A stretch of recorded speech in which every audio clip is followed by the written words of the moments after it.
मेरा नमन। इस कालखंड में शिव गुरु परिचर्चा का हम लोग को जो संदेश मिला साहब हरिंद्रानंद दीदी लीलन के द्वारा, आज उन्हीं की बातों को लेकर के हम लोग चर्चा में उपस्थित होते हैं और गुरु की बात करते हैं।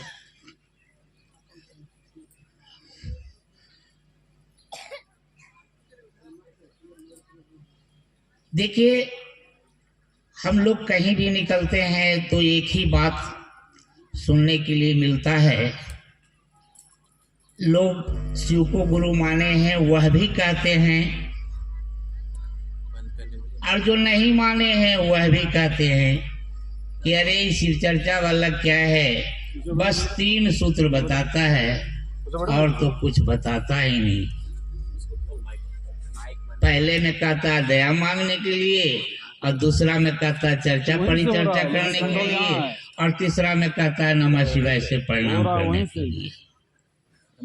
इस बात को हम लोग भी इस बात को ही समझते थे। पहले ये सोचते थे कि यह 3 ठो मंत्र दिए हैं, इससे क्या होगा, गुरु तो शरीर में है नहीं, वो कैसे हमको बताएंगे, कैसे समझाएंगे कि क्या करना है नहीं करना है।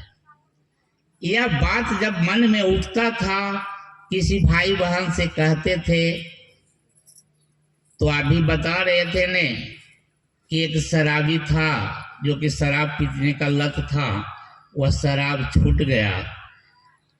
उसी में से एक हम भी थे।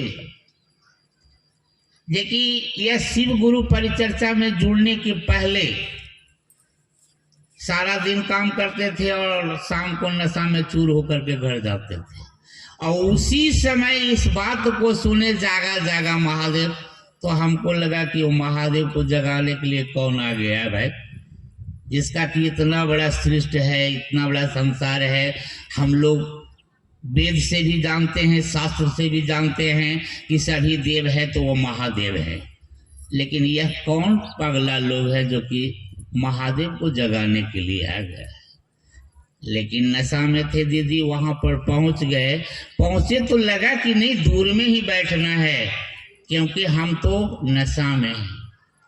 दूर में ही बैठ करके सुने, साप्ताहिक चर्चा होता था। दूसरे सप्ताह में भी गए, नशा में ही था।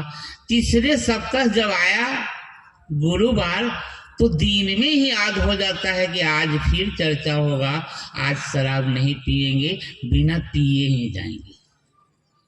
बिना पिए ही वहां गए, वहां नाम की घोषणा हुआ। तो घोषणा हुआ तो उस समय भी हमको लगा कि अरे नाम का घोषणा हुआ तो यह नाम तो आप कॉपी पर लिख दिया, तो महादेव का कॉपी में थोड़ी लिखा गया। यह घोषणा का जो है कुछ बताइए इसका कि घोषणा से क्या होगा, बताए।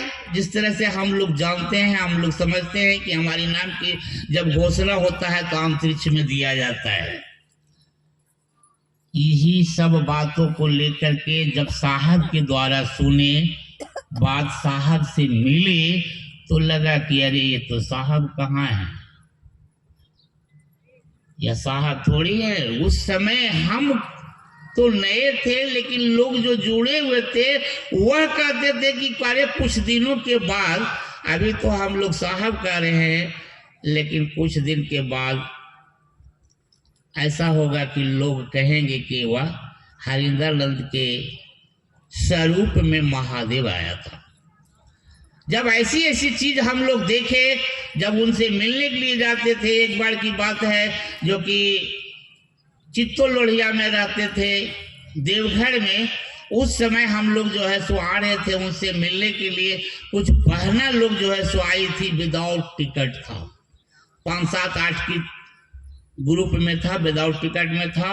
और जस्टिस में वो लोग को टीटी लोग घेर लिया। हमको लगा कि बहना लोग है, अरे घेर लिया है तो चलो भाई हम लोग को वहां पर जाना है, क्या बात है। जब वहां पर गए तो 5-7 टीटी घेरे हुए था, 5-7-8 को गुरु बहना थी, लेकिन एको को टिकट नहीं कटाई थी। हमकी दीदी आप लोग टिकट नहीं लिए हैं? तो बोल नहीं टिकट नहीं लिए। इतने देर में एक उधर से टीटी पतले दुबले का ऐसा आता है और कहता है कि क्या बात है? तब से देखिए ये लोग विदाउट टिकट है। बोला अरे जानता नहीं, जा रहा हरिंदर नंद से मिलने के लिए। चलो सब टीटी को लेकर के चला गया और जिसके बाद हम लोग फिर वहां से बहाना को लेकर के वहां चले गए। मन ही मन सोच रहे हैं कि यह बात अगर साहब को पता चलेगा तो बहुत बात कहेंगे। हम मन ही मन सोच रहे हैं, लेकिन जब साहब आए तो सबसे पहले कहते हैं कि कौन कौन बिना टिकट के आया था यह बताओ। हमको लगा कि अरे यह बात जाने कैसे।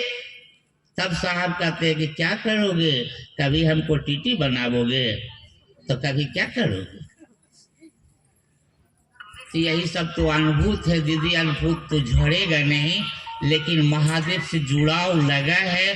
तो आप इतना कीजिए, आप जरा एक टूटी चप्पल पर जितना ख्याल रखते हैं उतना भी अगर जो है सो आज उस महादेव से लग जाए तो फिर इस संसार का जो है, जो संसार में हम आप रहने के लिए चाहते हैं, यह सुख मिले, आनंद मिले, वह आनंद मिलता है।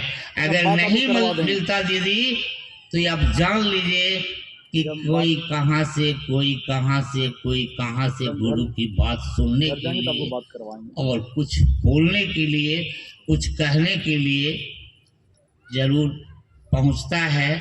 ऐसे तो हम लोग गुरु भाई लोग क्या कहेंगे यहाँ पर तो